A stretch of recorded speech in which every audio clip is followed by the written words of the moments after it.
Travolting presents The Fraser's Edge. Hosted by Jeff Sweeney and Stuart Elmore. Covering Journey to the Center of the Earth. With special guests Scott Holzer.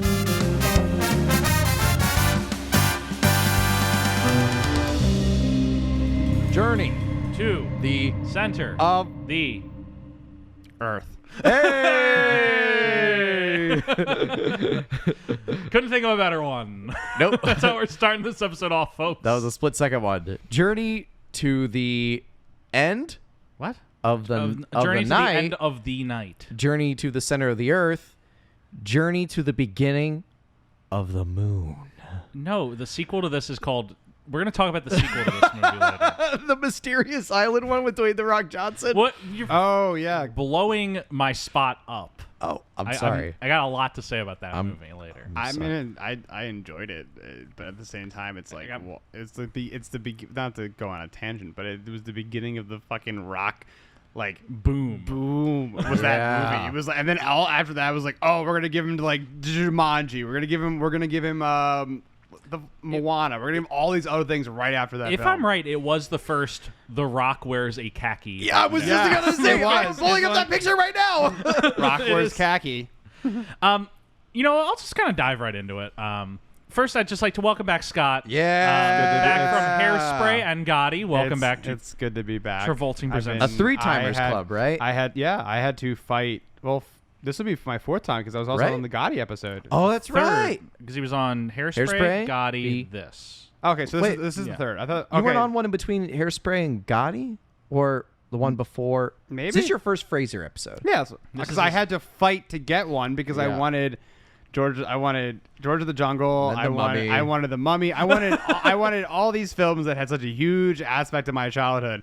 But no, I couldn't get on them because they just filled up too quickly. It was a race. Jeff, I am your best man in your wedding. I Yes. should have been first Stuart, pick. Scott, you're going to get first pick at the next one. Okay. No spoilers, but you're going to get first pick at the next one. Oh, I like that. All right, I'll give you the list. yeah, to dive into this movie, I just rewatched it this morning. So I found the photo of Dwayne Johnson. Yeah, so wearing- this movie was, I mean, the sequel to this was the beginning of the Rock Dwayne shirt. Johnson wearing the khaki shirt as an explorer. Why did The Rock decide I'm going to become an explorer? That's going to be my thing. So let's think about this. Jumanji, Yeah. Jumanji 2, Yep. Journey to the Mysterious Island, Yep. and Jungle Jungle Cruise. Cruise, which was released, right? Yeah, it's on Yes. Disney Plus. Okay. So we got those 4. There's more than that, though. No, that's not the only Rock. Rampage, the one with the big Yeah, giant Rampage, gorilla one. big gorilla. That's one he's in the jungle. He's in Yeah. the jungle during Rampage. He just really likes He's not the in King jungle. Kong. For some reason, I thought he was in No, King that's Kong. Jack Black. There's, Jack Black and Samuel Jackson. I'm looking through The Rock's filmography right now. There's got to be another jungle one. I think that's the extent of the jungle. It's the extent of his jungle tour. Yeah, his I mean, he's jungles. about to do a live action Moana, so I guess He'll- can kind maybe- of. But he won't be. I would hope he's not in khakis. It would be funny if like everyone else is in traditional like Maori garb and he's wearing a fucking khaki button down. I wouldn't put it past him. It's some bullshit he'd do. Mm-hmm. Yeah, that's his jungle run. His Jungle Cruise, the 2 Jumanjis, and Journey to the Mysterious to the Island. Mysterious Island and Rampage. And Rampage. If we Yeah, 'cause he he's find- not wearing the khaki jungle shirt. He's wearing a more like athletic sport white shirt, but he's in the jungle Yes. and he's sweaty, yes. very sweaty, Yum. very sweaty. Oh yeah! I remember seeing this movie in theaters. I was a weird kid growing up, and I would hang out with the 70-year-old neighbors at my mom's old house, and we would go see movies, and she just loved kids movies like this, Yeah. so she brought me to go see this movie. And I remember this was I think the golden age of movie 3D. Yes. I remember legit Yeah. being scared, or like a jump scare, one of those little piranhas jump out of the water Yeah. towards him, and he hits it with a bat and it goes woo. And in the Yeah. original theater version, I have a distinct memory of it because it was the red and blue glasses era, or the really good 3D. Now it's just it's 3-dimensional. No, Yeah. it's it was literally set up to have things come at you. Yeah. And I remember being scared as it flew into me. But I saw this I was definitely in middle school when this came out. But I remember absolutely loving it because it was also the little Josh Hutcherson phase before this. He was in Bridge of Terabithia, getting his little This is before his Hunger Games run. before his Hunger Game run. Also, I didn't realize Seth Meyers is in this. Yeah, Seth Meyers is randomly in this movie. When is Seth? He's the Is he- asshole guy who's like, yeah, we're pulling your grant money, and he goes around and starts measuring. He's like, we know your brother died, Oh, but yeah. like, fuck you. We need storage at the university. Like, Oh my god. Scott, your story leads pretty well into the context for this movie. Mm-hmm. So this movie's originally announced in 2001. It had a very long lead in time. Eric Brevig is hired to direct this movie. He had just at that point won an Academy Award for visual effects on Pearl Harbor. The director of this movie was like he went from Pearl Harbor to this. Yes, VFX. He was the VFX supervisor for Pearl Harbor. And then he makes this. Then he must have hired a worse Visual effects supervisor. than he was. Because Jesus, like, I mean, it's a little early rough. 2000s, and it's like, I mean, for its time, the fucking dinosaur, Yeah. the T-Rex in the end of this movie looks like the T-Rex from like a Disney cartoon. Yeah. Do you remember like the little one, the Yeah. little fake little arms? Yeah. It literally looks exactly like that. Like the eyes are cartoonish. Yeah. So the story of this movie is like Eric Brevig is hired to direct it, and Paul Chart, who had just had his movie American Perfect premiere at the Cannes Film Festival, is hired to write it. And he envisions a grand epic story in like the style of Indiana Jones, Yeah. The Mummy, for an example. He wants to make this grand epic adventure movie off a book he loved as a kid. And so he starts writing that script. It takes a long time, like, through the development process for this movie. Eric Brevig still, he VFX supervises a few movies in this time while they're still putting the movie together.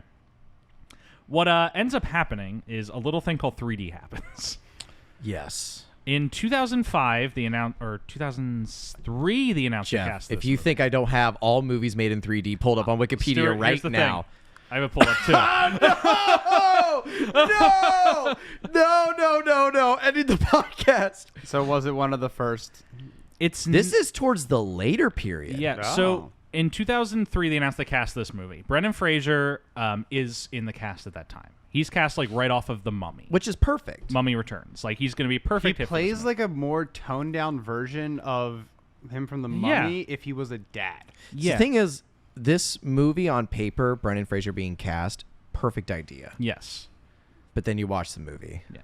And so, he's cast in 2003. Around 2004 and 5 is when they're like, when 3D starts popping off.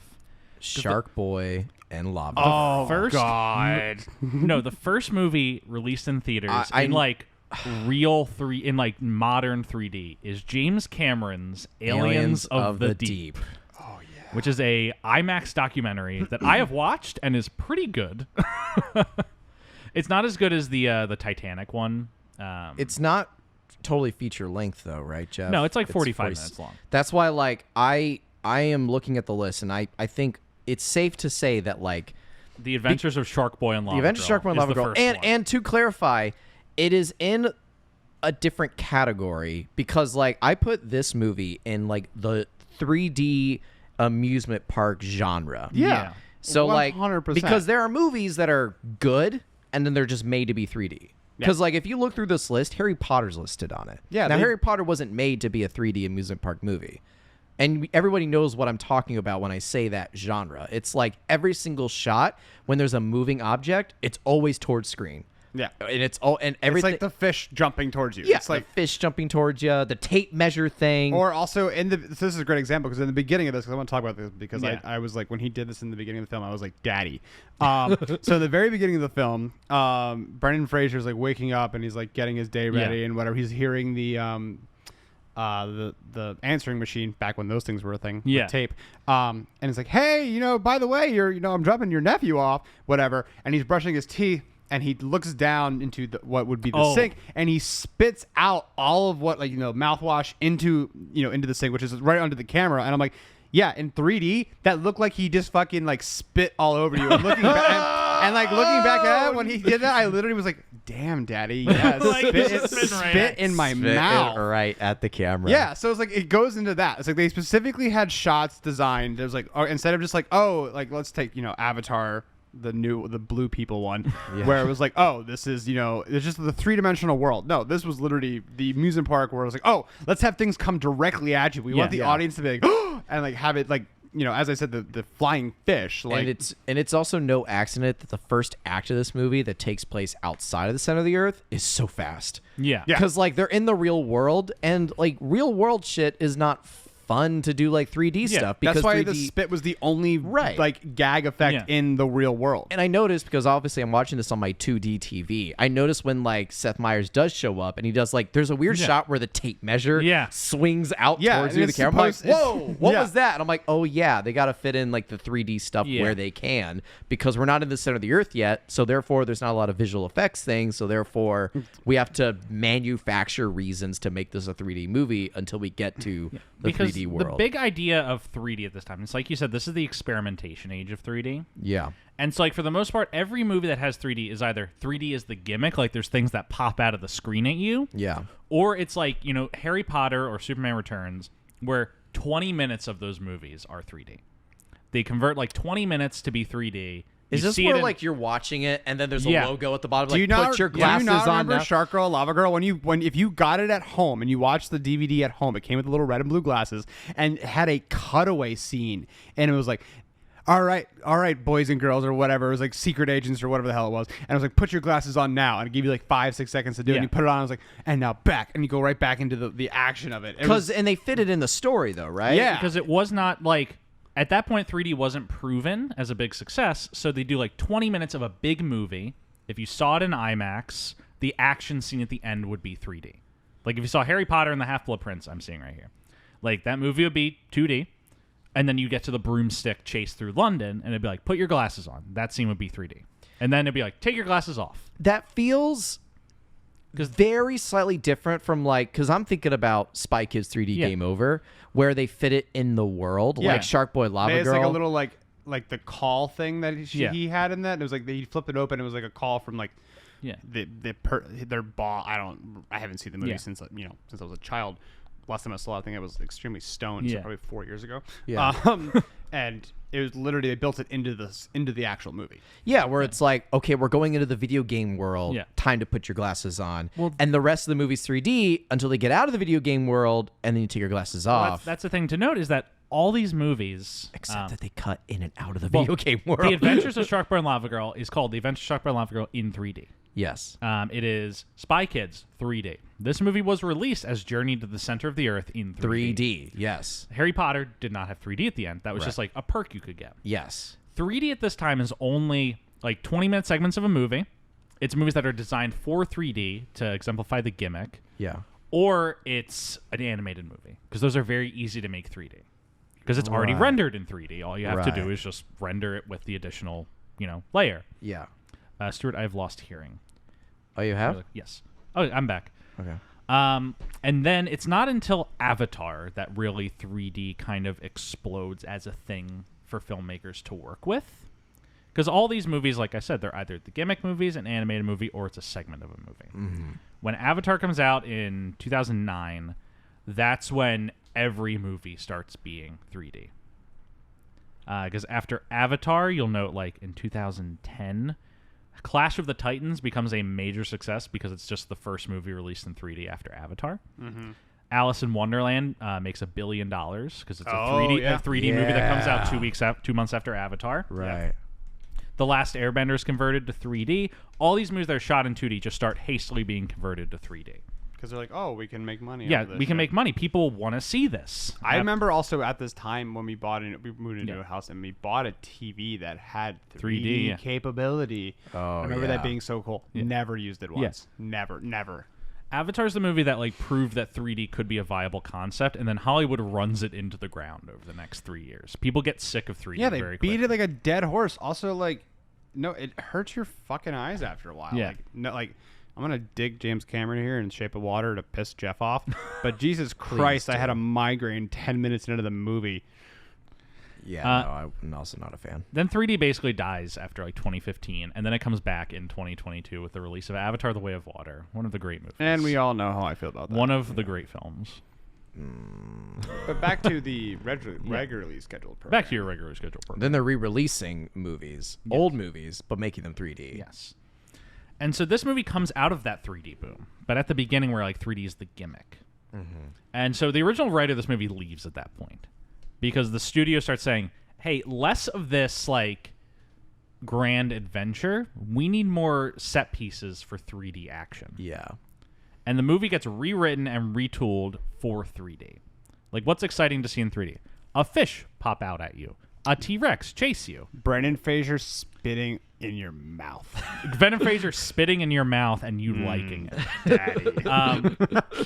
No, my favorite part is when the Venus flytrap rips his sleeves off. Oh, yeah. Oh, God. And then, like, I was going to wait to bring that up. And then puts his fist inside of it, and it comes he out fights, all gooey. he like fights these Venus flytraps going back and forth, and he rips one of them out of the ground after he got his sleeve ripped off by one of them. Yeah. And as they, after he like saved the damsel in distress, he like as they're walking away, he's like, because he now has one sleeve there, one sleeve not. He looks over the other sleeve and just goes, and just Brendan Fraser's like full on rip the crap out of it, and just comes off like clean as day. And I was like, damn. I was like, okay, didn't need that, but I'm okay with looking at the other Marbs. Yeah. And this movie films in 2006. It takes 2 years for the visual effects of this movie, which is kind of shocking. But also the 3D, remaster of it. This movie is so expensive to produce in regards to visual effects work. It only costs $60 million, but the amount of effects work that does go into it bankrupts a company. No shit. Wow, that hasn't changed from today. Meteor Studios is a Canadian company that makes this film. They declare bankruptcy the day after this movie comes out. And they go 3 months of unpaid wages where they're not paid by Meteor because they've run out of money. Wow. Why would people sue? Never mind. What results in them actually finally getting paid, they get 70% of what they're owed at the end due to a lawsuit. And here's a good note. Brendan Fraser directly intercedes on their behalf to guarantee that they get paid. He is a god. He's great. I love that man. And Wait, what do you mean? He intercedes on their behalf. Like, what does that mean? He gets involved in the lawsuit and working with the company to make sure that they can pay. Wow. What a guy. What a guy. So he big time. I mean, what can you say, daddy? I mean, we've all seen George of the Jungle. Mm-hmm. But that's the basic structure of how this movie gets made. Brendan is involved, like I said, fairly early. He's cast in 2003. He's very involved in this movie. This is one of his, we've talked about it in the show a few times, but one of his attempts to break out of the Mummy mold. Or not the mold, but just the Mummy. Because all of his blockbuster attempts, aside from the Mummy, have not been successful. Yeah. He did Monkey Bone, Looney Tunes Back in Action. Quite American. Quite American's definitely not fucking... Dudley Do Right as an actual good example. Wait, what are you saying examples of right now? Examples of him attempting to make another blockbuster work. Oh, okay. I thought you were saying break out of the mold of being the Mummy. He got typecasted as this like newer version of like an Indiana Jones. Yeah. This Egypt. If Indiana Jones went to Egypt in the same time period, because it was it's the 30s or whatever. He got typecasted as that, and it was like he wanted to get out of it, and he's like, well, I can still do something adventure, but it's not like I'm this like Rip Daddy blah killing mummies with guns and stuff. I was like, I want to do a little more family friendly entertainment. Because at this same point in his career in the 80s, Harrison Ford, he's known as Han Solo and he's known as Indiana Jones, and it could have been easy for him to get typecast, but he quickly and smartly breaks out of that. Mm-hmm. He immediately has movies like Blade Runner and Witness and whatnot on the docket. Yeah, Brendan doesn't get that. He does the Mummies, and all of his attempts to his immediate blockbuster follow-ups, your Dudley Do Rights, your Monkey Bones, your Looney Tunes, they all flop. Yeah, they don't work for him, and all of his smaller movies that he's trying to do, him trying to prove I'm a serious actor, I can work in Hollywood aside from playing Rick O'Connell for the 8th time. They're all movies that don't go anywhere. Or they go somewhere, but he's not the part that everyone likes. Michael Caine's the one who gets the Oscar nomination for Quite American. Yeah, and in Crash, he's the DA. And Crash is Crash. Yes, and Crash is Crash. Crash. Yeah. Remember when we FaceTimed Jack Nicholson on Crash? I don't want to talk about it. Are you hearing out of your headphones? Yeah. Okay. Are you hearing out of your headphones? Yes, I am. Okay. I'm just making sure. It's working. I'm just checking in. But that's what this movie comes out of, is he's trying once again up franchise, aside from The Mummy. Yeah. And this is kind of one of the movies that ends up just like finally breaking him. Not like in a career sense necessarily, because this movie's actually a big success. Financially? Yes, financially. Okay. But not critically. Yeah, in terms of like, Brendan Fraser's not in the sequel to this movie. Yeah.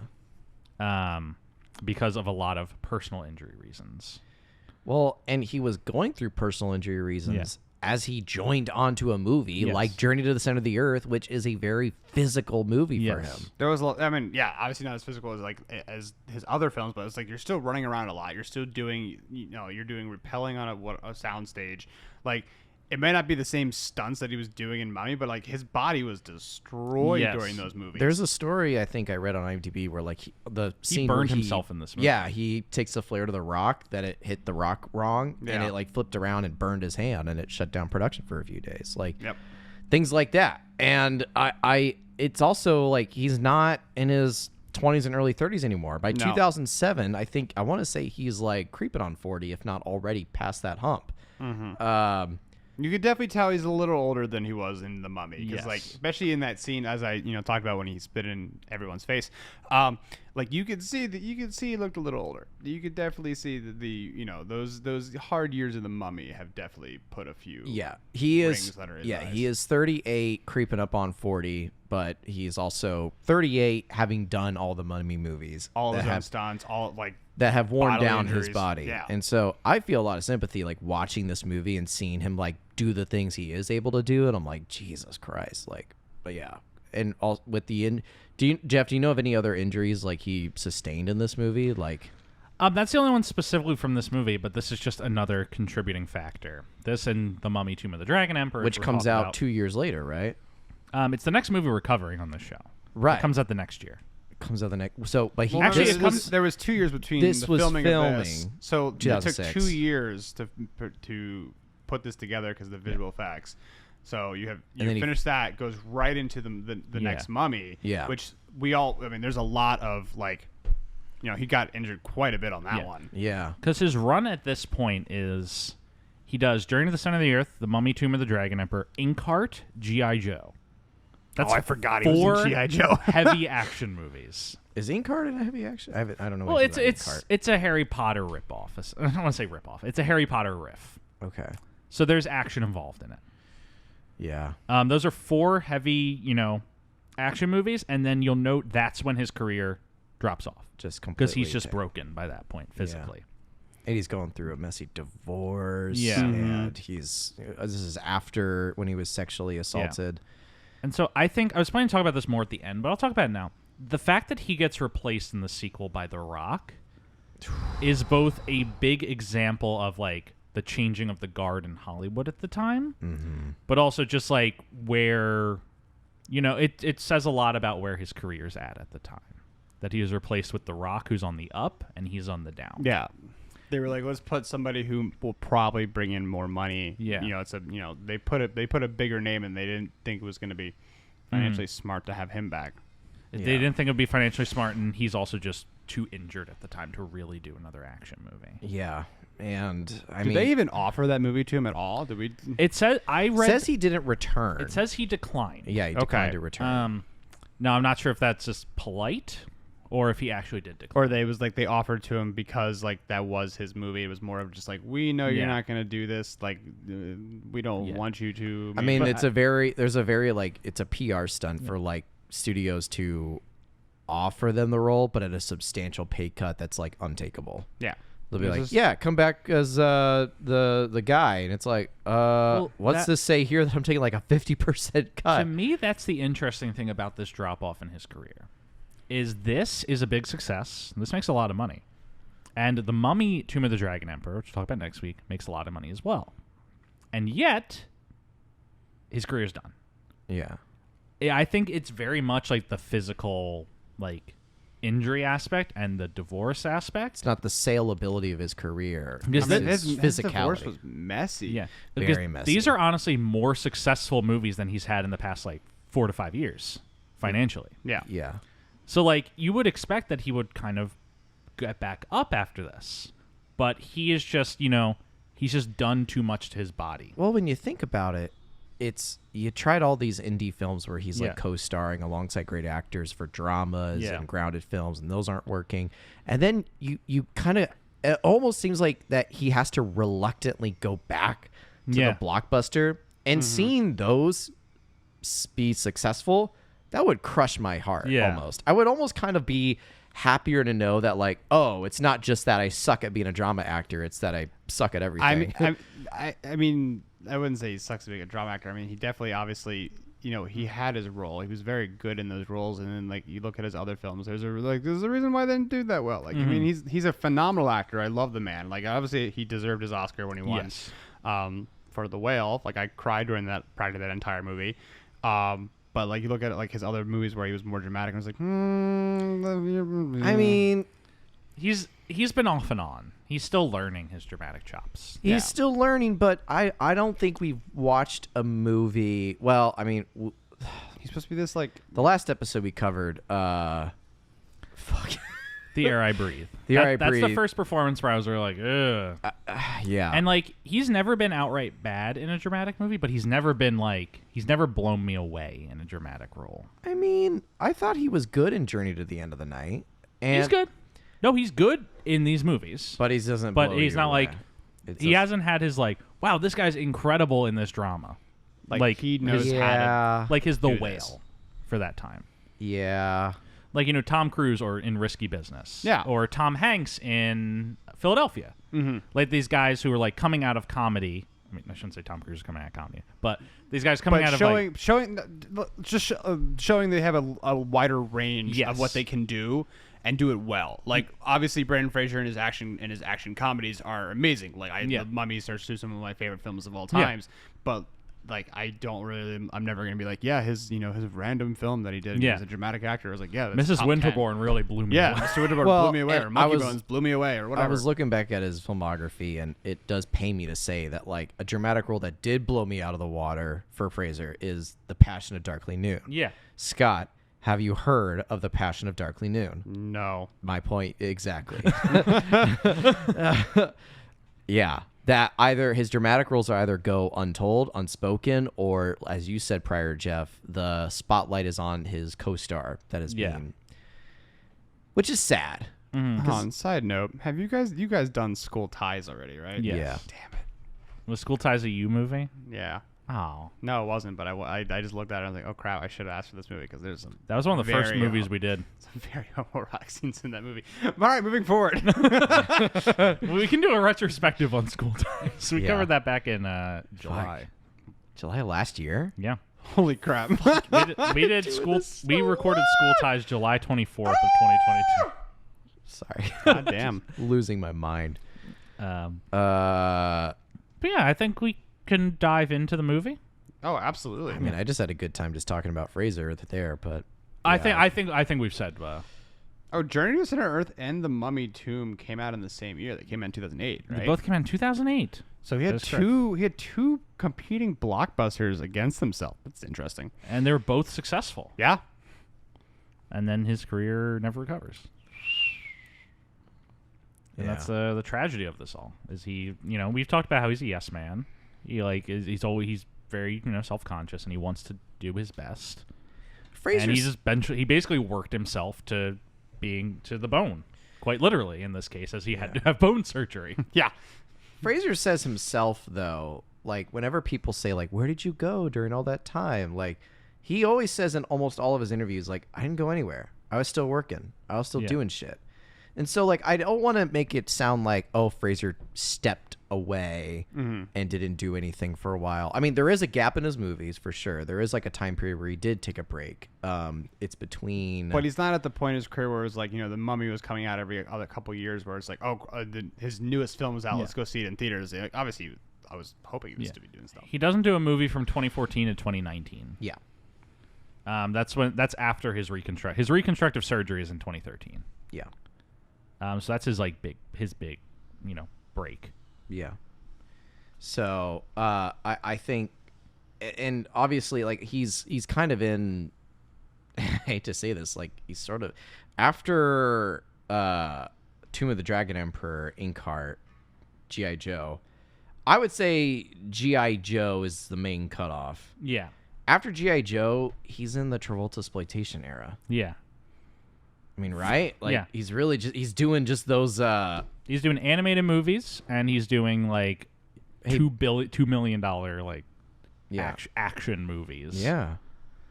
Because he's broken. He can't really do the big action movies that he's known for. He can do the smaller scale stuff. Yeah. But even at that, like, there's not that much. If you can't do what people want you to see, who's going to hire you, Yeah. That's kind of especially when you've been typecasted as this is your character and you can't this is what you do. And you can't do that anymore. Yeah. On that cheery note. This movie starts with a trilobite.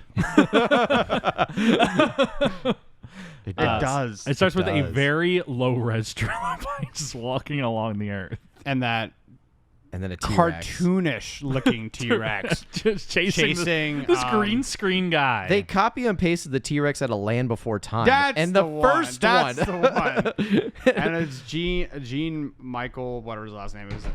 His dad. He's in it for 30 seconds in the entire movie, and he they dies. Don't even give him the. He dies falling. I would have loved to see him get eaten by a T-Rex. That'd be hilarious. But instead, he falls into this magma pit, and he's like, "Ugh," and it's like crappy, fake flames and all this other crap. They don't even give him the benefit of like showing his body on screen. Yeah, no. Here's the thing: he falls into a pit of lava, and there's a grave later. And then there's a grave later. Who dragged him out?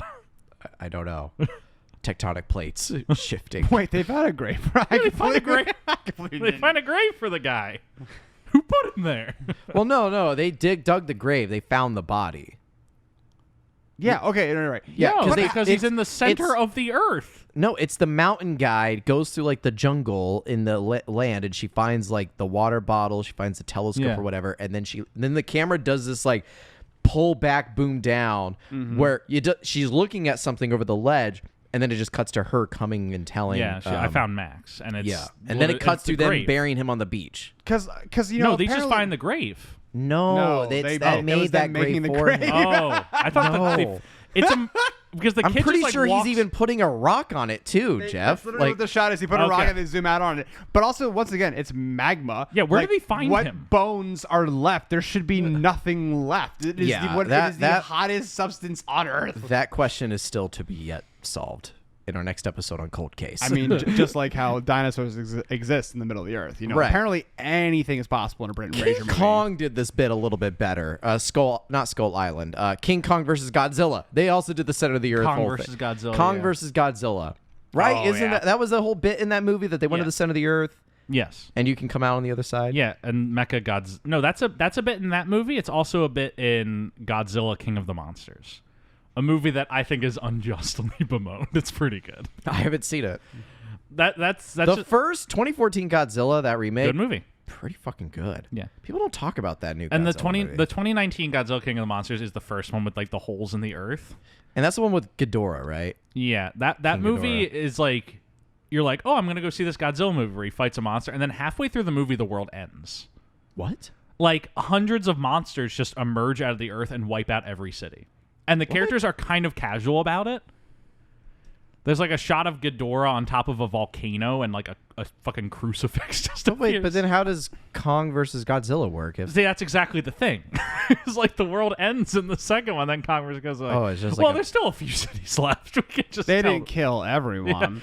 Listen, so like San Francisco wasn't that burnt up. I've made my thoughts very clear on this show that my most hated continuity error is how they go from James Mangold, the Wolverine, where he gets his claws cut off, to Days of Future Past, where all of a sudden he has his claws Magneto back. put him back. That's what they said. No, they don't say it in the movie. They don't say it in the movie. We're talking about Journey to the Every time someone says that bullshit, like, Magneto morphs through adamantium back on his claws. When do they say that in the movie ever? It's implied. Give it to me. Name the minute mark right now. They don't. I just let it work. So the first thing I noticed in this movie is I wrote in my notes, it has the aesthetics of a museum IMAX movie. Yes. Like, this movie has the aesthetics of one of those things you watch where it's like... Yeah, it's like dinosaurs in 3D as you're like going through the Smithsonian. What's really funny is I just last weekend went to a planetarium and watched one of these types of shows, like, and it is very much like where it's like Tomb of the Emperor, or it's like dinosaurs alive with an exclamation point at the end. It has the aesthetic of one of those movies. Yeah, it does. Oh, and 100%. I found that kind of charming. That was like we're making fun of it. No, like it looked really shitty. I'm not gonna say it didn't. Oh, but I'm like so bad. But I'm kind of like this is kind of charming if you think about it. It's just a feature-length museum movie. Because it's about exploring the center of the Earth. It's about all these scientific concepts that are just kind of like loosely mentioned. This movie's pretty good when you think about it as an infomercial. Yeah, like honestly, that's what I'm saying. And I'm sure if we look up the curve of admittance to museums, I'm sure it went like the National Geographic Museum probably went all the way up. I believe they Star Wars Rise of Skywalker is really good when you think about it as a Disney Plus ad. No, because that movie has like, because that movie like Scott. relies on. You get what I'm saying? Like if I watch this movie and I think about it as like, oh, I'm gonna watch Indiana Jones, I'm gonna be like, what the fuck is this bullshit? But if I go into, I'm like, this is basically like one of those movies you have to watch. set. Okay, this is. I think it's a great long-winded way of saying set your expectations for this movie. Yeah, set your expectation, and you can find some charming elements. Like there's some. I mean, Josh Hutcherson, I think was a fantastic actor, and those tears he shed when he was reading about his baseball. I wanted to be like, he wrote in his journal as he thought he knew he was gonna die, because that's apparently what people do in the center of the earth. And he's like starts crying into Brendan Fraser. I was like, those are real tears. Yeah. That kid's good. Yeah. They designed this movie to essentially be like a theme park ride. Yeah. And I like the Roger Ebert review of this, where he gave it 2 out of 4, and he said this is a fairly bad movie, and yet at the same time, maybe as good as it could be. There may not be an 8-year-old alive who would not love it. I definitely loved it as an 8-year-old. Yeah. So I mean, it's like that's true. I don't disagree with that. Journey is but just also a new. As an 8-year-old, I loved every movie I saw inside of a museum. Yeah, exactly. So that's where like I'm not gonna say I love this movie. It's like a 4 or 5 out of 10. Like, but I enjoyed watching. You know, it was like it's charming. Yeah. So the dad's dead. He falls into mom, and his skin burns off, and he is dead. So his dad's dead. Dead as a doornail. And then we cut to Brendan Fraser, which is his brother in this movie. Who's a volcanologist. A Bostonian volcanologist. Because that's very legitimate career to have. He's a volcanologist. So the needs of the many outweigh the needs of the few. Woo! So we go through that whole little like real world phase where they throw in some gimmicks like the tape measure. Yeah. Seth Meyers makes an appearance for 5 seconds. He's a professor at university, so they're already undisclosed university. Undisclosed city. So they're hamming hard on like this was Jeff. I texted you yesterday. Like there was something really funny that I wanted to like talk about, because like yes, this movie has a lot of Indiana Jones vibes, but there's something like hidden in the script of this movie where it's like The Mummy, but reversed. Because think about it. Yes, we get the intro with Rick O'Connell. Or, no, we don't get the intro with Rick O'Connell. We get the Emotep intro. Yeah. And then we cut to the Rick O'Connell army scene. And then we cut to Evelyn in the library. Yeah. This is the Evelyn in the library scene, but for Journey to the Center of the Earth, only instead of Rachel Weisz, is Brendan Fraser. Yes. And who's the damsel in distress in the first 2 acts of this movie? Brendan Fraser is. Oh yeah, because the lightning, him getting blown up in the lightning, and then him on the edge of the rope when she's kind of the hero. He's the damsel in distress in the first 2 acts of this movie, and then the movie becomes shit, and it's like, oh, Brendan Fraser, she's the hero and the adventurer.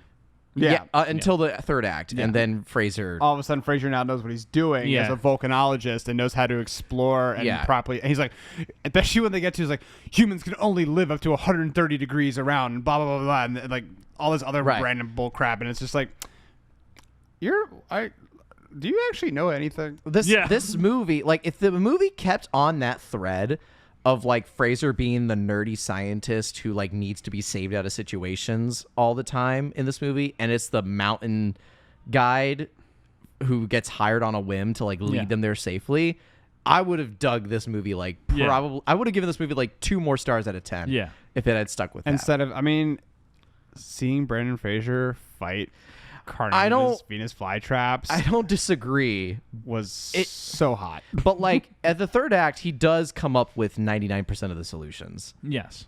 He's the one that decides we need to get to this volcanic tube with the geyser, which he would if he's the nerd. But then he's also the one that's we gotta release the water and shit. Yeah. And then I don't know the whole fish thing. He's the one that saves her from getting bitten by a fish. I don't know. There's a lot of parts in the third act of this movie that's Fraser fixes everything. Yeah. But in the first 2 acts, it's he's on the verge of dying at every turn. He's just the nerd who's never done field work in his entire life, and he has no idea what the fuck's going on. Right? Yeah. And he brings his fucking 12-year-old nephew with him to Iceland. It's why it's Evelyn and Jonathan. Yeah. Only it's Brendan Fraser and Josh Hutcherson. It's perfect. Mm-hmm. That was my first thought when I saw him go to the university. I'm like, oh my god, is this the Evelyn in the library scene? Yeah. They really copied so much of his other movies. They're like, all right, cool. So he knows this model of movies. Let's not push his acting too far in one direction. We'll just stick with the same thing. Yeah. And then I think Seth Meyers comes into play, and that's where he's like, we're going to shut down your brother's lab. Yeah. And he's like, what do you mean? Your blah, blah, dead brother's lab. Yeah, your dead brother's lab. And he says something. This is where it dawned on me, oh yeah, I'm watching a movie that was made for 3D because of the tape measure thing. Mm-hmm. And I was like, wait, whoa, what was that? And it's oh yeah, this is I also want to know how they know he's dead. Well, right, they don't, because he just went missing. Yeah, because he went missing. Right. Well, he has been gone for 9 years. You can legally declare them dead after 7. Yeah. So he's the dad's also. I just love how Josh's was Josh was 3 years old or 2 years old because he turned. And the thing is today is August 14th, 2000, whatever. It is my son's 3rd birthday. I wish to give him his first baseball. Blah. The most stereotypical straight dad thing ever. Yeah. And it's Josh, you never knew your father, so I'm shut the fuck up. Why are you crying? when you your mom back could have the age. easily married somebody else at this point. Because in the movie, Josh is 13? 13. Real life, Hutcherson, I think, is 15 or 17. Yeah. Somewhere around that part. Josh Hutcherson would have been, I think probably 15. 14 when they filmed it. So he played about 14. the same age. Yeah. When they filmed it. Yeah, okay. He was 14 when they filmed it. I was doing the math on 2008. 14 when they filmed it, 16 when it comes out. Okay. Gotcha. Okay. Because Bridge to Terabithia came out before this by... Bridge to Terabithia is 1 year before. 2007. Now that's a movie where Hutcherson's acting chops were really put to the test. Josh Hutcherson's run at this point is he's in The Polar Express, Kicking and Screaming, Zathura, Bridge to Terabithia, Journey to the Center of the Earth. Do not besmirch Zathura. I was Do not besmirch Zathura. Netflix has recently added, and I have watched it 3 times. Oh and I'm my just God. It's all right, cool. Jumanji did so well. Let's make another movie with a board game, but space. We are now in the 25th century where we can travel through space. My 9-year-old self was ugh. But back on topic of this movie, so they go to Greenland or Iceland or whatever, and Well, so yeah, the whole closure of his brother's lab. Then he gets home. That's when he gets the phone call voicemails that hey, what's Fraser's character's name in this movie? I think literally that's just a curse watched that we don't know his name. All right. Well, anyway, he plays Professor Trevor. Anyway, so Fraser gets voicemails from his sister-in-law, from his widowed sister-in-law, married to his dead brother. Yes. That she's coming over with their 13-year-old. Because apparently they're nephew. moving to Seattle. I never got that part, but maybe. I wasn't paying that close attention. Hopefully by the next time when I come back, we'll have a house and we can start our new lives, blah, blah, blah, blah, blah. Right. And it's just cool, great. This has nothing to do with the driving of the story. You just need an excuse to drive your son off to. Right. It's hey, you're good for 10 days, right? Oh, is that what we said? 10 days? I'm like, wow, that's perfect amount of time to go on an adventure to the center of the earth and back. and somehow end up in Italy. Yeah. So... while she drops him off, she also drops off a box of Max's belongings. Yes. And in it, Trevor finds a copy of Journey to the Center of the Earth. from the point she drops Josh Hutcherson off to Fraser's, how many minutes do you think passes before they get to Iceland?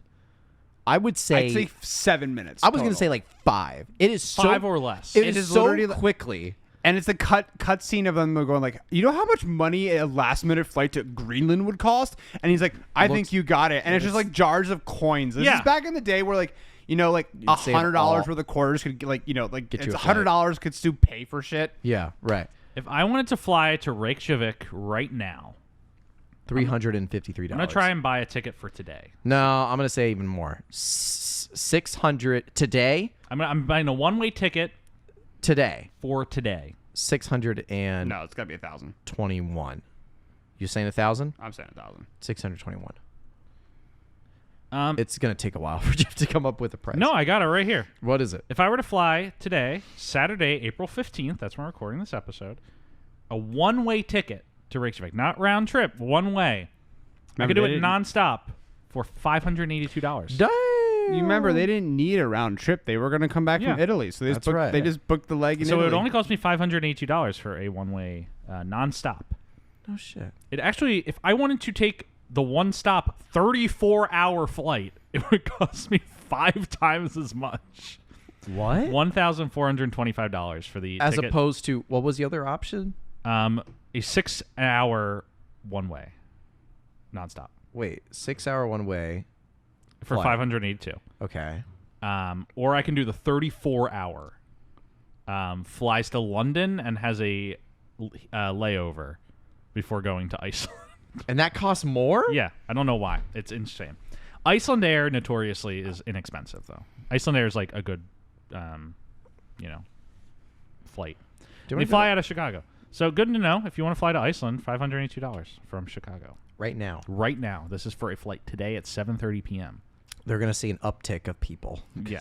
we're sending people their way. But no.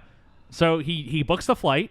For 2 of them, it'd be like, 1,000. We can account for inflation, so maybe a little less. They fly to Iceland. Because they have to find this volcanologist. Yeah, who his brother was working with.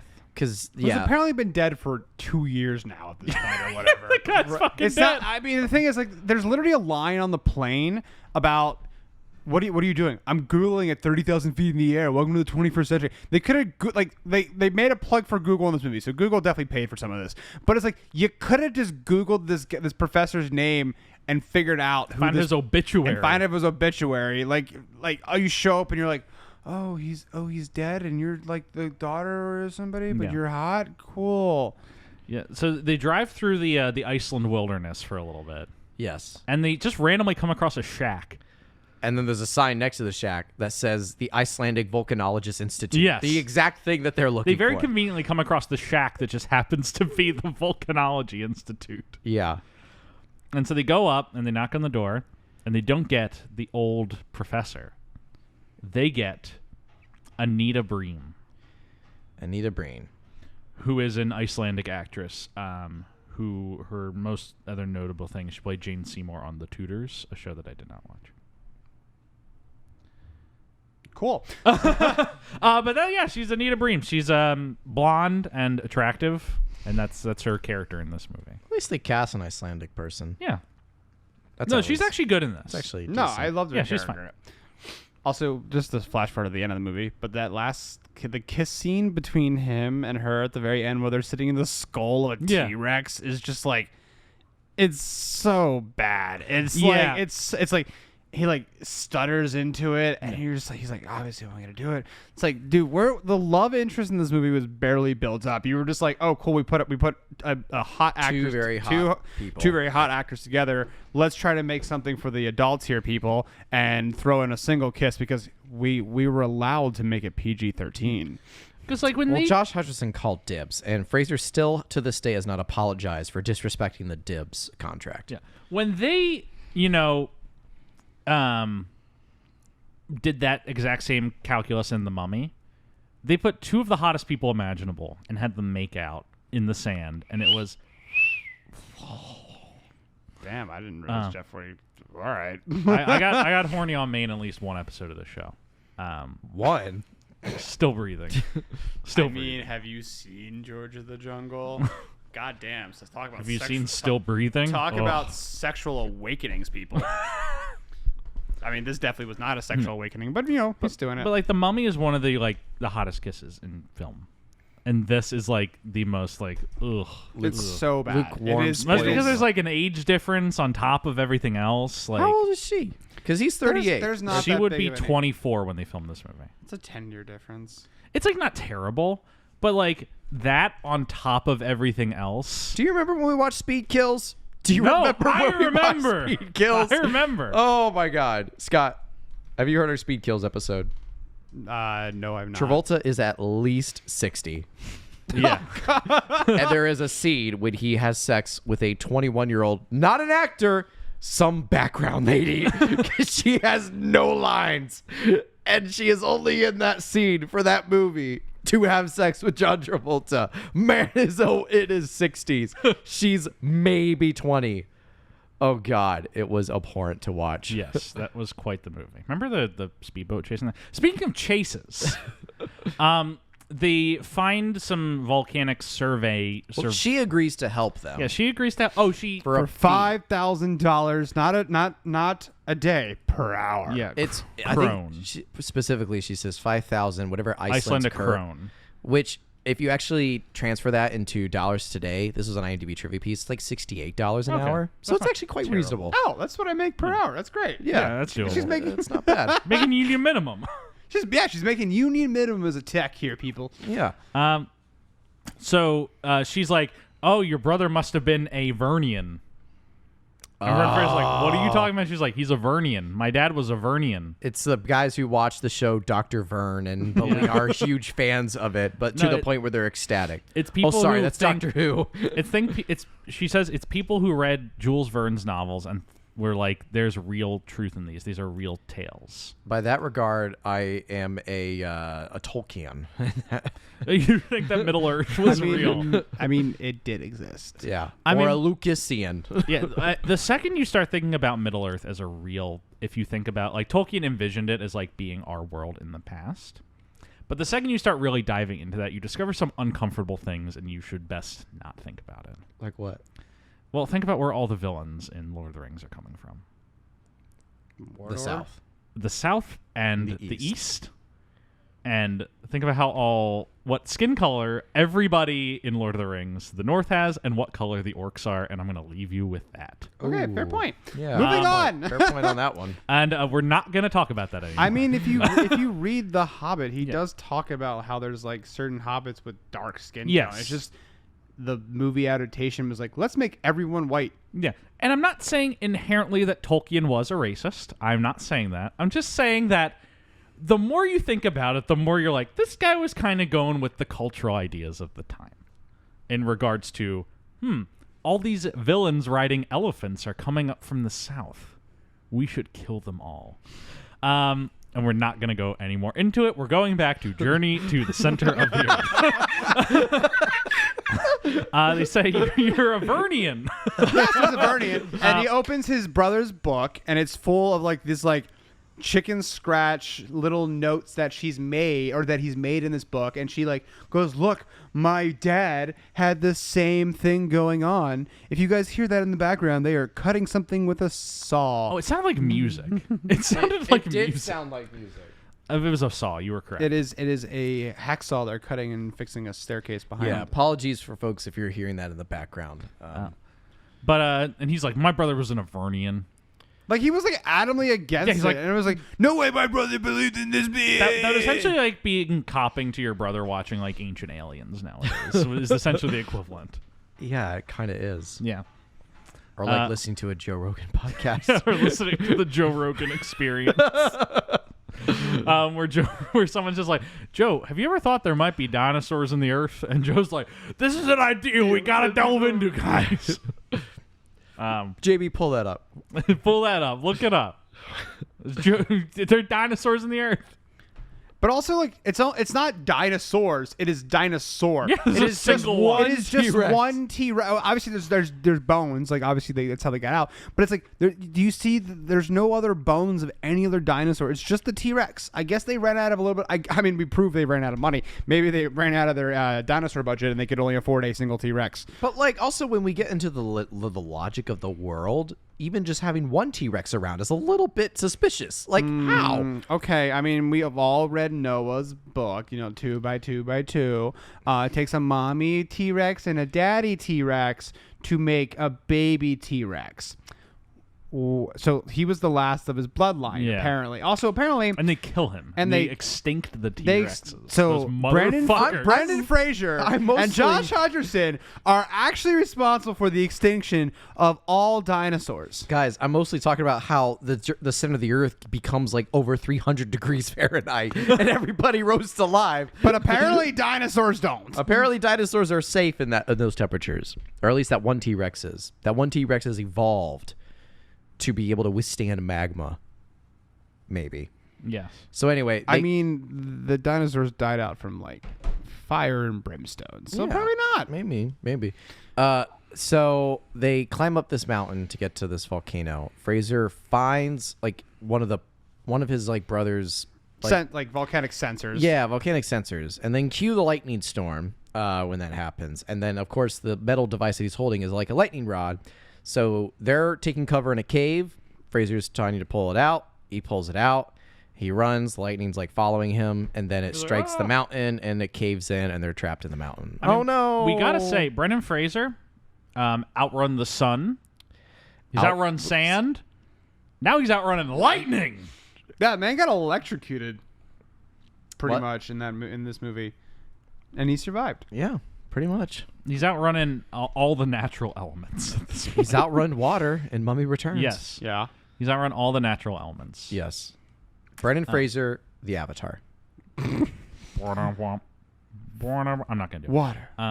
Earth. Fire. Ah! That's my Brendan Fraser yelling. Oh, when he yells back at the mummy. So they're now trapped in not the center of the Earth, but like the upper crust.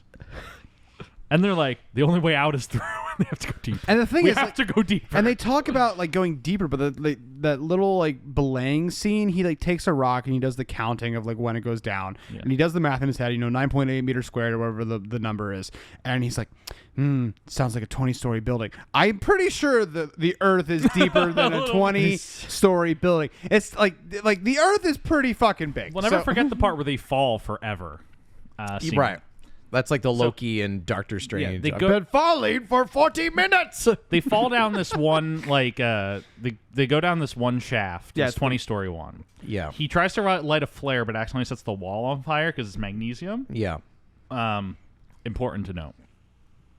They go down this 20-story shaft and they find an old mine. And then the world's least exciting minecart chase ever occurs. Oh, yeah. Oh, my God. Don't they get like a generator up and running, too? I remember I was like, they this do. thing has been down here for like 70 fucking years, and somehow they got it on the first thing. I can't even get my Honda lawnmower with one fucking pull from last season to get working. And Josh Hutcherson is just over there fucking playing with buttons, and all of a sudden you hear this diesel generator go, brrr, and you're just like, what the fuck? And it's like, if you've ever seen the end of Temple of Doom where they have that minecart chase, imagine that, but if it sucked. And it's like they're all like these low-res CG things. Yeah, you can literally see the green outlines in you can green see screen. They definitely did not make this well. Yeah. And then, of course, there's like the classical bit where all their cards diverge and go on 3 different tracks, and 2 of them are dangerous. Oh! How are we going to survive? Because apparently, somehow they hit a button and all. Yeah, and the mountain guide, she jumps onto Brendan Fraser's cart, and then it crashes through a wall. They're fine, and then that wall leads into a room with a bunch of diamonds, emeralds, and sapphires, and they're all looking at it, and they're grabbing some stuff, and then it turns out that, what does Fraser call the thin layer of rock that they're on? Mythosite or whatever some the bullshit fuck like it is. And it's like, I think it's thick. Oh, it's thicker than I thought. And of course, it breaks. It's the fucking trope of like, oh, I'm safe now. Oh no, I'm not. It's literally just like that. 3 seconds after it crashes, they go down and they fall for how long at this point? Like an hour. They fall for so long they get bored of it. Yeah. Did you guys know? They're like, and they're screaming, and then we cut, and we're just with them, and they're just like. Yeah, they fall for quite some time. I am curious. If you were to just fall down like the longest hole ever, like this one, at some point, do you just like, would you just get used to it and stop being terrified? Because like you would scream if you fell for a decent, but like they're falling for a long time and they're not screaming. They don't even seem scared. I would stop screaming because it's just like, well, eventually I'm just gonna hit something and die. Yeah, or they die of shock. But like. Wait, what stops them again at the very end? I forget. There's like a bunch of waterfalls, and they kind of just skim along the side of them. Ah, yes, because hitting a waterfall after falling for apparently a fucking hour at full velocity and is not speeding somehow up the whole time. lethal whatsoever. Yeah, that totally makes sense. Also, they're closer to the center of the Earth, therefore gravity is now stronger. Yes. In theory, they should start floating at some point, but we never really accomplish like. Well, because when you think about it, like if you imagine like you're falling down the Earth, right? Yeah. And gravity's going to push you to the center. But let's say the tunnel just goes straight to the other side. Which apparently it does because they end up in Italy. Right. So then what would happen is you would fall and then you pass the center. But then gravity's going to start working on you the other way, and then you fall back. But then gravity works the other way, and eventually you'd just be going back and forth until you finally kind like of settle stop in the middle. a little above the center. Right. This movie's title is kind of bullshit. It's like Journey to Near the Center. I just bought this on iTunes this morning so I could rewatch it. I want my money back. This is some false fucking advertising. They didn't go to the center of the Earth. They go pretty close to it. But also, so legit. How long, to the best of our ability, do we think they've been falling for? Would you say an hour? I mean, Josh Hutcherson has some lines like, it feels like I've been falling. I'm pretty sure he does. I feel like I've been falling forever or whatever. It just makes... So, like, the acceleration to gravity is 9.81 meters per second, okay? So, if they've been falling for an hour, that's 60 minutes times 60. That's 3,600. No, here we're going to... Let's find out how deep is center of Earth. I'm doing this fucking... The core is about 1,802 miles. So you could get to space. You could get to like... Wait, what? Oh, read the number again. 1,802 miles. So 1,800... So almost 2,000 miles to the exact center of the Earth. The moon is like the same fucking distance. I got an answer. So if you were to just jump from the the top of the Earth, where we are now, into a hole to the center, it would take 769 seconds to reach the center of the Earth. Let's do the math about that. Oh, well, I just want to take back what I said because I sound like a fucking idiot. Yeah, the moon is not 2,000 miles away. It is 240,000 miles away. I was like, in my head, I was like, Scott, that's not right. You're gonna sound like a fucking idiot. 769. I just want to know the rate of their speed at which they're falling. If you were to jump from that, if you start at initial velocity of 0, as they did, gravitational acceleration is 32.174 feet per second. You're doing feet per second, fucking American. Feet per second per second. Eventually, your velocity would become 24,744 feet per second. Wait, say that one more time, but slowly. 24,744 feet per second. And just so you know, the death velocity of a human being is you pretty much have to fall on your head from twice your own height. Yes. So there's no fucking way they would have survived. So the fastest bullets travel about 2,600 feet per second. You said 20. Yeah, terminal velocity of a human body is 53 meters per second. So they're dead. Wait. Let me. Oh, they're definitely dead. Like, there's no argument on that. So if I do it meters per second, just by the fall, not the landing, the fall. No, the landing. The landing would have killed them. The fall, you can fall and it doesn't matter. And it wouldn't kill you? But fun fact, squirrels actually don't have a death velocity. You can drop a squirrel from a mile in the air and they'll still survive. So I adjusted the calculation. So if they were to jump from the top to the center, it would take them 12 minutes and essentially 47 seconds to reach the center. They would reach the velocity of 7,542 meters per second. The terminal velocity of a human body is 53 meters per second. That is almost that is like 1,500 times what it would take to kill a human. These motherfuckers dead. The thing is, it's not just once this happened. Them getting launched out of Mount Vesuvius, by the way, which is hilarious because volcanoes. They get flown into the air into this T-Rex bone, which, by the way, like, have you ever picked up a bone of like an animal in the woods, like and it's been sitting there for a while? It's not the strongest thing in the world. Like, it's brittle. It's the reason why like people excavate with fucking like brushes and like tiny ass chisels. Like, that thing would have shattered to millions of pieces the second it hit the ground on this fucking, of course it's a vineyard because Italy, we love stereotypes here. And of course when Josh Hutcherson starts talking to the guys like, you did a keep to the diamond, yeah, like so on multiple occasions they've died. Yeah. Yes.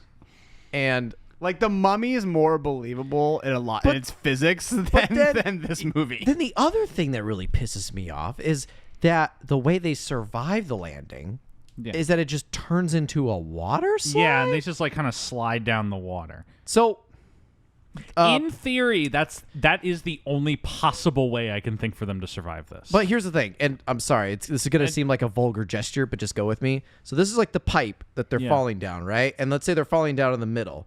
What they're saying is the pipe's going to curve like this. He's describing a colon is what he's No, what doing. happened? Right? So they... Yeah. It has to be like a gradual like decline as well. No, what happens is it's still a straight shot down, but essentially there's like additional water pouring in.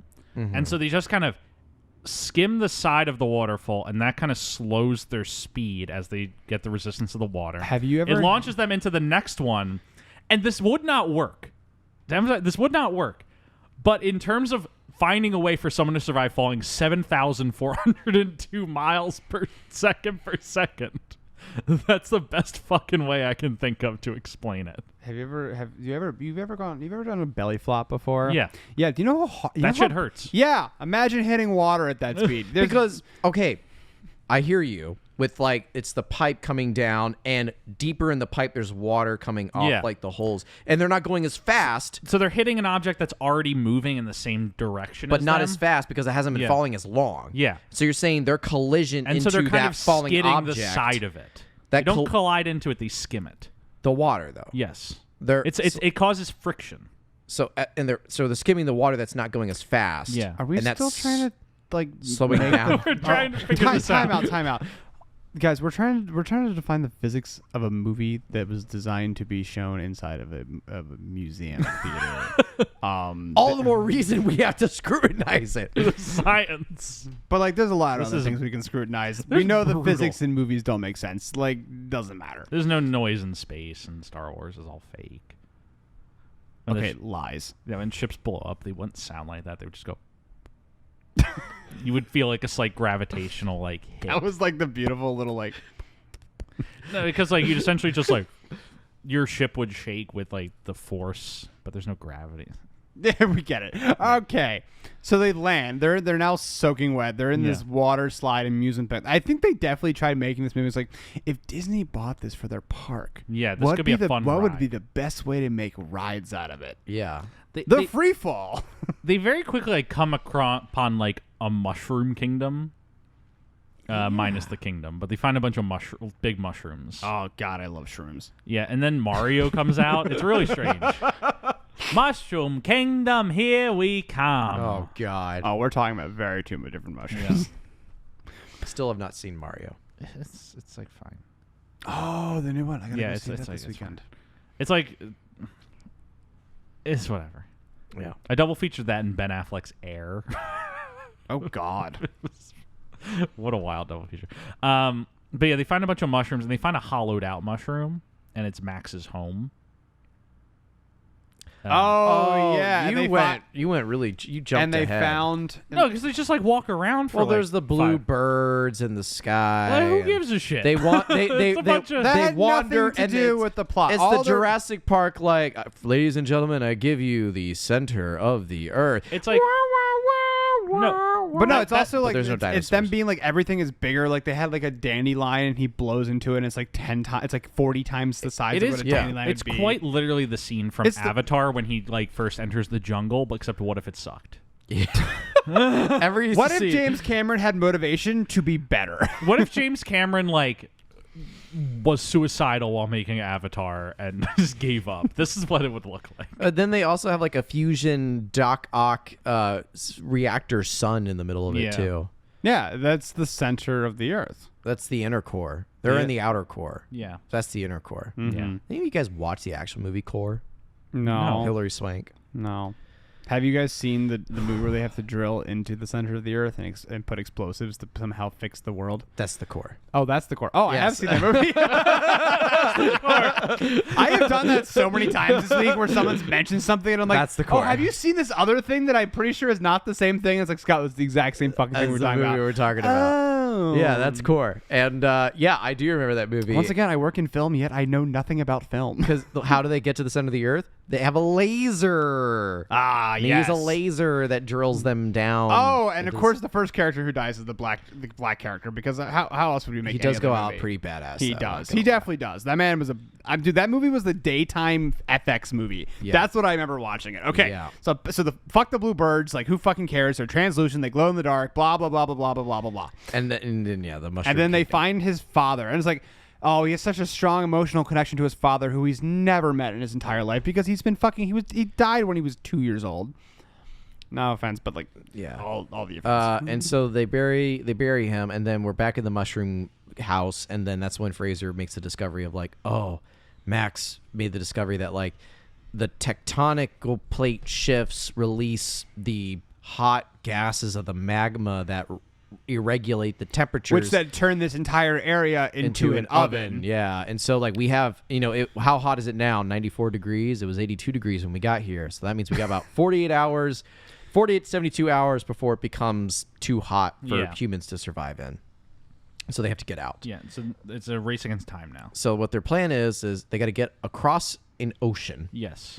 To the other side where there's a geyser. Yes. They can ride the geyser with the steam back up to the surface. As one does. And so how do they get to the other side? They make a boat in like 10 minutes. They make a boat in 10 minutes. It's a really crazy phrase. They open up, the kid's like, journey to the center of the earth, look. And there's like, it's all in the book. Literally, and then the dun dun dun dun dun dun dun dun. And they send me away. And he's like hastily like taking like thatching a boat. It's a sizable boat. It is. Also, I'm just saying it's 130 degrees, but your core temperature needs to just get above 106. Like they'd be dead if the outside air temperature was 110. Yeah. Yeah. After this much work. Yeah. They don't have there's no way the hell that little ocean they climbed onto is fresh water. Yeah, they're fucked. Yeah.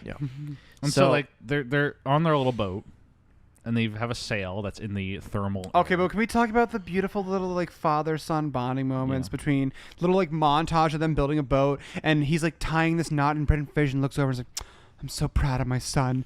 Like that entire little like weird montage moment of that. Scott, just say you have a daddy kink for Fraser, all right? Oh, I will 100% admit that. Like fucking Jeff over here is wearing a Brendan Fraser t-shirt from the Mummy, the 1999 Mummy. Yeah, Scott, and Brendan Fraser been staring at my chest a lot. Yeah, because like Brendan Fraser looks hot as hell on your shirt right now. The only way I can get you to look at me. Oh, fuck off. Hey, eyes up here. Eyes up here. I'm just racketing more fucking shit for your best man speech, so get ready for it. And Scott's rolling in it. He's got so much material. It's Fun crazy. facts, I haven't even wrote it yet because I keep crying every time I look at my fucking thing.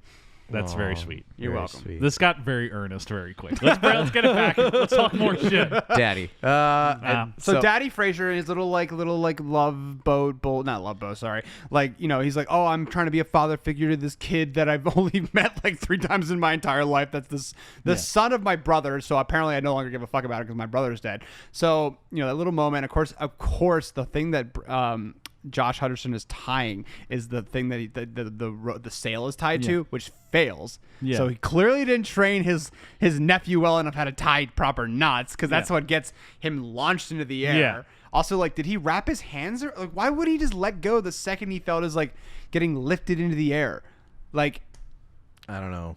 It's very odd. But they make the sail so it reaches up to the sky because that's where the faster thermal winds are. Yes. And they get the boat out. They're much faster up there. That's where the thermal winds are. Yeah, the thermal winds. And of course, in the center of the earth, we have things called clouds. Apparently, yeah, because the only way we could see the thermals because air is invisible. Yes. And there's a storm. Yeah, that they get hit. That they get. Well, first they get attacked by the piranhas. Well, it happens. Is it during the storm? It's during the storm. There's a storm happens, and then a fish jumps out, and it's a. And this is the jump scare stuff of like, oh my god, this is like, I think it's like the first big. No, there's some other ones before this, but like the 3D effect of it. But it was definitely the one that scared me most as a child because it was impressive. And then this was the. This movie is what inspired the filmmakers to then make Piranha 3D. Yes. Well, no, this is the part where he's like, "I promise to take you to the batter cage." Ah! Yeah, and they're using their logs to hit them. The piranhas. Josh Hutcherson gets a call from his mom from the center of the earth. Yes. Verizon 4-star. Yeah, incredible Verizon, service. All bars. I'm like, "Where are you?" And he's like, "Oh yeah, on a fishing trap." Because apparently the fucking cell phone can fucking work in the center of the fucking earth. Verizon, this is the only studio that the only phone carrier that transmits to the center of the earth. Yes. And that's why my fucking Verizon bill is as much as it is. Yep. So I guess building antennas in the center. If you need to call someone from the center of the earth, you can do it. So when I'm on the River of Styx, I can call up and be like, "Hey, Jeff, how's it going? I'm currently being punted over the river to Hades." Yes. You can make your call from Verizon. Can you hear me now? Yeah. And so Hutcherson gets tied up in like the sail and something gets loose and then he gets carried away by the wind. Hutcherson is gone. Dies. Never to be seen again. Well, Stuart, so this is when you said you had something interesting to say about this movie. I thought this was going to be it. So Hutcherson's like grabbing on the sails and he gets pulled away. He's like, "Ah!" First, I just want to say all these dinosaurs pop out and start eating the piranhas. Like plesiosaurs. Oh, I missed that part. Yeah, a bunch of plesiosaurs come out and start eating all the piranhas, which is how they deal with that. Oh, yeah. Remember the little flashback to Star Wars? There's always a bigger fish. Yeah. There's always a bigger fish. But so the kid gets swept away. He's like, "Ah, no!" And he gets swept away to like the dinosaur area. You know what that reminded me of?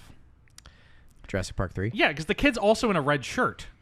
Oh my god. And it looks like Josh Hutcherson. And the kid looks like Josh Hutcherson. And so does the dad. Looks like the dad from the movie 2 that we saw for Who like also 2 minutes. dies. Who also dies. In the jungle. God, we love killing off the father of young white men. Well, this is uncle. This is the uncle. Oh, that's his uncle. That's right. Yeah. Because this is what the kid looks like in Jurassic Park 3. Yes. It's like he's wearing a very similar shirt to Josh Hutcherson. He kind of looks like Josh Hutcherson. Oh, 100%. Oh, 100%. So I was like, this is a very similar plot development to Jurassic Park 3. Yeah. So they get to the other side, and it's just like a vast desert, basically. Yeah. And Josh Hutcherson comes face to face with a T-Rex. Yes. A very horribly animated T-Rex. Yeah. Fraser and what's her name, Hannah, go make it to the geyser, but he's like, Sean isn't here. I gotta go find him. And he's like, just get ready in there. And so she goes in. She's like, I'll stay as long as I can. And Fraser has to be the hero. And so he runs back to try and find Josh Hutcherson. Imagine him getting back out of the center of the earth to his sister. Like, yeah, so your son died the same way that your husband died. By a T-Rex. Sorry. Yeah, he'd be thrown into an insane asylum. Yeah, I brought back his pooped remains. So hot. So Josh Hutcherson and Brendan Fraser, they're running away from this T-Rex together. And then there's that same thin layer of the myosite ice rock or whatever. So he does the Ian Malcolm thing where he's like, hey, over here. Ian, freeze! Get the kids! Get rid of the flare! But he leads the T-Rex into like the thin sheet of rock, and then the rock breaks and the T-Rex falls down a pit of magma. And he single-handedly extincts all the dinosaurs. Yeah. Well, at least the T-Rex, because the ones in the water are apparently fine until they boil to death. Again, what's the logic of like how anything survives down there if it gets over like 300 degrees Fahrenheit? It doesn't. I don't know. Same logic for how they survive a fall from 7,000 feet, but it doesn't matter. It's movie. Doesn't matter. Here we go. Here's why. Movie magic. So they eventually fucking find him. They're running through the, Brennan, saves him from running the thing, or the T-Rex dies, whatever. Yeah. So then we finally get back to the river, and we see her like she's no longer there, and she's like, oh no, she must have left, and she comes rowing up in a fucking skull of a T-Rex. It's like fucking kind of badass. Get on, boys. Get on, boys. Yeah. And of course, Josh Hutcherson is like still flirting with this fucking 28-year-old. Yeah. He's like as a 14-year-old. And it's like, who's got dibs on the mountain guide? It's like, nobody has dibs on the mountain guide. Don't ever do that ever again. Don't ever do that impression. I'm going to do one more offensive impression before this episode ends. Okay. I have it written down. I know what it is, too. Oh, God. So they do another water slide move where they use the skull of just the top part of the skull of the T-Rex to go down this water slide. And then they get lodged into this geyser. Yeah, and they get but there's no water in the geyser. They're stuck. Because they're too late. Yeah, the water's all evaporated. But guess what? The walls are wet. The water's in the walls. Yeah. They're inside the fucking walls. So Brendan dangles himself from the side of the thing. And this is where he gets hurt. This is the scene where he burns his hand, I'm pretty sure. Was it this scene, or I thought it was the beginning? I think this is the only other ones where he's like tossing a flare against the wall. Yeah. Maybe, so I'm pretty. Yeah. Don't quote me on this. Like, I know there's trivia nerds out there, but like I'm pretty sure this is the scene where he gets burns his hand because he's trying to light a flare against the wall or whatever. It doesn't work. And eventually he's like, "It's dry over there. Lower me further." And he gets lower and he throws it, and it goes like, it catches for a second, then he drops, and you just hear the Brendan Fraser, "No!" And then it lights back. And then it lights back up because movies. And then all of a sudden everyone lays down their back. It's like, everyone hold on to what? And they get launched up. They fly so fast. Yeah. Straight up. The wind is hitting. And they get you just know there's like some like special effects person on the soundstage holding like a leaf blower right over their fucking heads. Yeah. Oh my God. I can just imagine our special effects guy who does our haze on the show that I work on. His name is Nico, and I can just imagine Nico standing there above. He's like this like very Greek guy standing there with a leaf blower, like blowing it right in front of Brendan's face. And they get launched like 30,000 feet into the air. Yeah. And then they come to a soft, nice cushion landing. One could even say 20,000 leagues into the air, huh? All right, that's your second impression. Is that your second one? Oh, no? Oh, you got more? No. You got more coming out of this. So they get launched into space.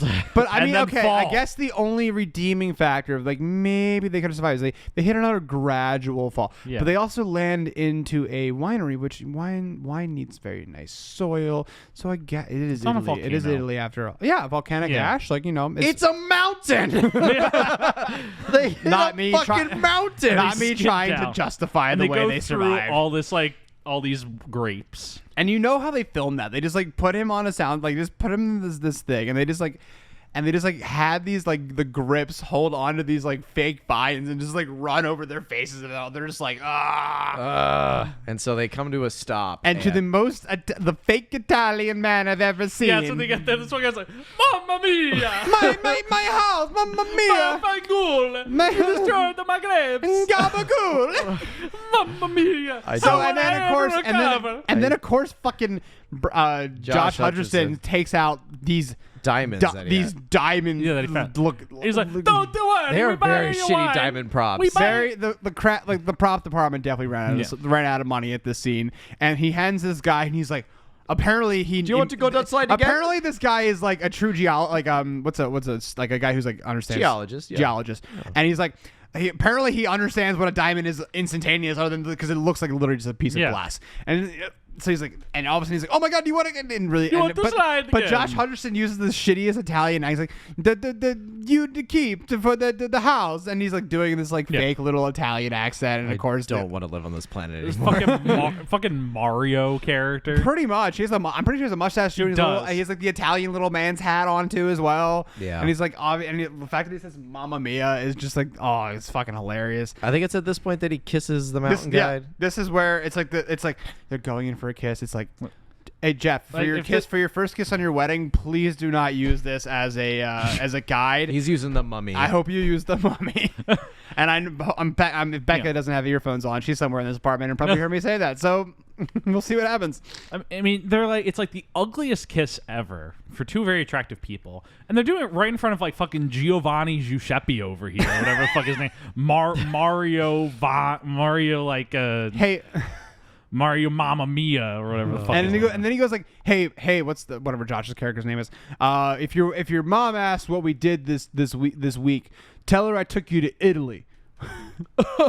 Also, I just want to talk about how hard it would be to get out of Italy without a passport. Yeah, and this is they're in Europe now. Imagine going to the U.S. consulate to get an emergency passport. It's like how do you guys get into the United States? We have no record. I mean, went through the center of the earth. We went through the center of the earth.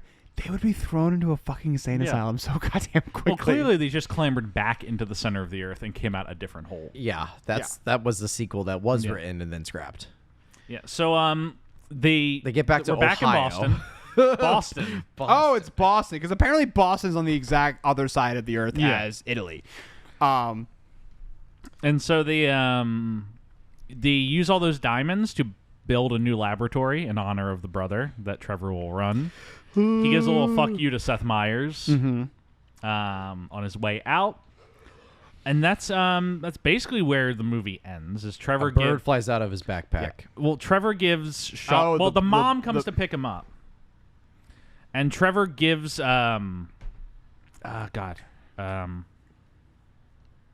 he gives Sean a book on his way out, and it's Jules Verne's Atlantis. Yeah. Which sets up the sequel where they go to Atlantis. Which is where we get The Rock Johnson on this one. But that one's based on the Jules Verne book, The Mysterious Island.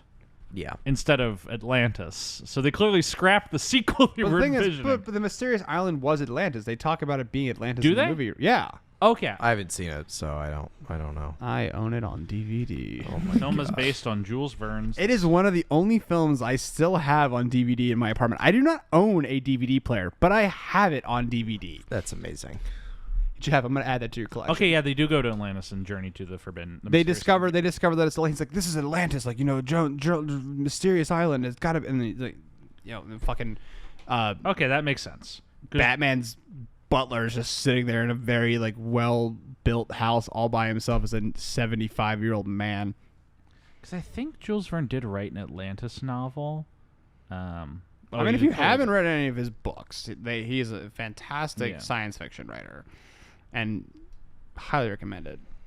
He also looks like the suavest motherfucker around. But that's the ending of this movie. Is the bird flies away.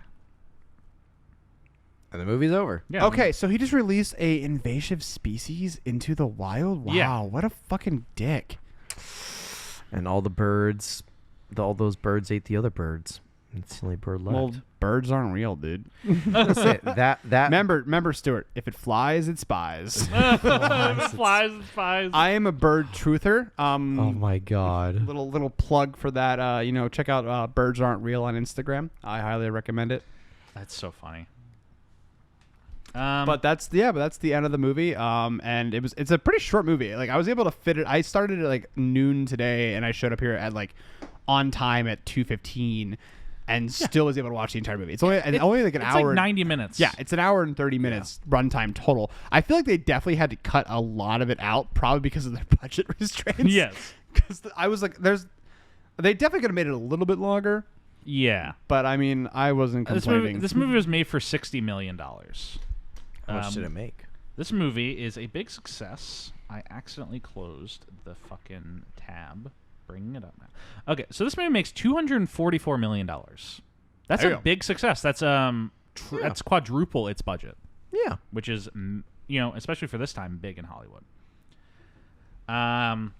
It gets decent reviews. It's actually some of the better reviews Fraser's gotten in several years. This gets it's average of a 6 out of 10 on Rotten Tomatoes. Most people are like, this is a fun movie for kids. Like, a lot of people say the thing about the museum aesthetic, like, that this is a good movie. This is a fun movie for kids. It has some fun scientific ideas in it. Mm-hmm. It's nothing spectacular. It's there to be a gimmick. If you go and enjoy it, it's 90 minutes of having a decent time. Yeah. It's a great way to, like, get your kids to shut up for 2 hours. Yes, that's exactly what this is. They do make a theme park ride out of this movie. At what, Universal? At Warner Brothers Movie World. What the fuck is that? What the fuck is that? It's a theme park in Australia. Oh. Oh. Definitely not. They put one hilariously in Dollywood, which is Dolly Parton's theme park. Okay, we're going to Dolly World. Jesus. It is unfortunately no longer there. God damn it. But from 2009 to 2012, you could ride Journey to the Center of the Earth 4D Adventure in Dollywood. That's very funny to me. But yeah, it was a 4D ride. It was like a 15 minutes like supercut of the movie that you could just experience and your sheep would shake and all that fun stuff. Yeah. But yeah, this movie's a major success. Oh, that's funny. This movie's a major success, and then they go and they make a sequel to it. We talked a lot at the beginning about, the Fraser aftermath of this movie, so I don't really think there's too much to say at the end here. But, this is more or less entering Brennan's, last hurrah for a little bit. Mm-hmm. And we go through that little, lull where he's not getting those those bookings anymore. Yeah, and they make a sequel, Journey to the Mysterious Island. Josh Hutcherson, the only returning character. I thought the mom was also the same. The mom is not in it. Yes, she is. She is in it, but played by a different actress. Oh, okay. Played by Jane Wheeler in this one. She's played by Kristen Davis in the sequel. I mean, obviously, I didn't figure that out because... But look at this. In it for 6 look at this seconds. cast lineup for Journey to the Mysterious Island. It's Dwayne "The Rock" Johnson, Michael Caine, which is insane. Josh Hutcherson, Vanessa Hudgens, and Josh Hutcherson. I'm pretty sure this is also now during the Catching Fire. This is during the Hunger Games era. This comes out. Yeah. Journey so to this the is Mysterious Island. his blow up as an actor. It comes out 1 month before the first Hunger Games movie. Yeah. So this is the beginning of his little big blow up. His big blow up during the Hunger Games. Peter. They never made a third one. The second one was actually a pretty decent success. It made $335 million, more than this, on an $80 million budget. And it looked at one. Obviously, the technology definitely did improve because they decided let's not make it a crappy 3D movie. They did it. I think they did a pretty good job. Especially the cast. The cast was really good. The guy who plays the helicopter pilot, I've worked with him before. He's fucking hilarious. He was on Shameless as well. Nice. What was his name again? William H. Macy? No, the guy who plays the helicopter pilot in the second movie. Luis Guzman. Yeah, I mean he's his William H. Macy's friend in Shameless for the last 2 seasons. Really really funny guy. But where was I going with this? Yeah, the visual effects were 1,000 times better, and also the fact that Michael Caine's in movies is just why is Batman's butler chilling on Atlantis? I'm in this movie. He plays the grandfather of. So apparently Brendan Fraser's from England now because. He plays Brendan Fraser's dad in the sequel because Brendan Fraser was not there, and The Rock is Sean's stepfather. Jeff. Yeah. I was having a funny brinker. I was having a funny brinker, and I look and I think about you there, and I know that you are happy, and that's all. I was good to it. We covered a Michael Caine movie. I failed you, sir. I failed you. Oh, you trusted me. And I failed you. You trusted me. What's the point of all those push-ups if we can't lift a bloody log? It's funny how when we quote Michael Caine, we mostly just do the Dark Knight movies. Well, I mean, there's so many great lines in those movies, and there's obviously other movies, but those are more niche markets. I feel I haven't met anyone who hasn't seen at least one of the Christopher Nolan trilogy Batman. So those are easily quotable movies to always most people. Always the best Alfred. Yeah, I hands down. I do enjoy thinking about The Prestige, Christopher Nolan's The Prestige, which starts with Michael Caine talking about the 3 ways to do a magic trick. Oh yeah, it's a great movie, but he's just talking. He's like, the third step is the most difficult, and it's called the Prestige, because the thing is, you can't just make something disappear; you have to bring it back. But yeah, that's all I got for Michael Caine. We're gonna make a third one of these movies. They could not adequately adapt the book because they were going to do Journey from the Earth to the Moon. But they never quite figured it out, and then The Rock got really busy, and so they never made the third. Last year, The Rock said he's still doing it. So we'll see what happens. But that's Journey to the Center of the Earth. Nice. Stuart, any final thoughts on Journey to the Center of the Earth? I feel like any thoughts I would have had, we said at the very beginning of the episode. Yes. Yeah. Scott, any final thoughts? I mean, this is definitely a fun movie to watch. Yeah. Like, I mean, I put it on today just so I could get a refresher. But I remember like sitting back and having the little childhood memories of watching. Obviously, I had a little emotional connection to it because it was this woman who's her husband has recently passed. So it was like that connection of her taking me to movies whenever a new like kid movie came out, and this was the one that she took me to. Yeah. So I was like, oh, that's really fun to rewatch this thing. But it's not like what I'm gonna sit down and be like, you know what I really want to watch today? I want to watch the smash hit from 2008 of Journey to the Center of the Earth, starring Brendan Fraser and Josh Hutcherson. But like, it was enjoyable. I had a good time. It still kind of sucks. Yeah, it's not good, but I had a good time. Yeah. But yeah, I summarized everything I wanted to say. All right, so I think we'll wrap it up. Yeah. Thank you, folks, all for listening to this episode on Journey to the Center of the Earth. We hope you had a good time listening. Please remember to tune in next week for an episode on The Mummy, Tomb of the Dragon Emperor. Jesus Christ. It's Jason Bourne. Oh, God. The Mummy, Tomb of the Dragon Emperor next week with special guests. Same mummy. Plural. Twice. Same mummy twice. Please remember to rate, review, subscribe on whatever platform you're listening on. As a reminder, we are available on basically anywhere you can listen to a podcast. We learned last week that we have a lot more distribution than we thought we did. Yeah. We're available on the usual Spotify, Podcast, Google Podcasts, and YouTube, but we're also on Amazon Music, Podcatcher, or whatever it's called. Something like that. We're on Apple Podcasts. We're on Apple Podcasts. We're on all the big ones. Don't worry, I've been plugging you guys. Hell yeah, you have. I've been slapping some stickers around. You can pop into our Reddit, r/Travolting. You can find us on Twitter or Instagram at TravoltingPod. TravoltingPodcast@gmail.com. If you have any questions, find me on Twitter at JeffWSweeney. You can find me on Instagram at Stuart85. Scott, anything you want to plug? Sounds like a no. Special thanks, as always, to Rebecca Johnson for our graphic design, Michael Van Bodegum Smith for our theme music, and Andrew Gardner for our social media. Have a great week, folks. See you next time for The Mummy, Tomb of the Dragon Emperor. Thank you so much for having me, guys. The tomb.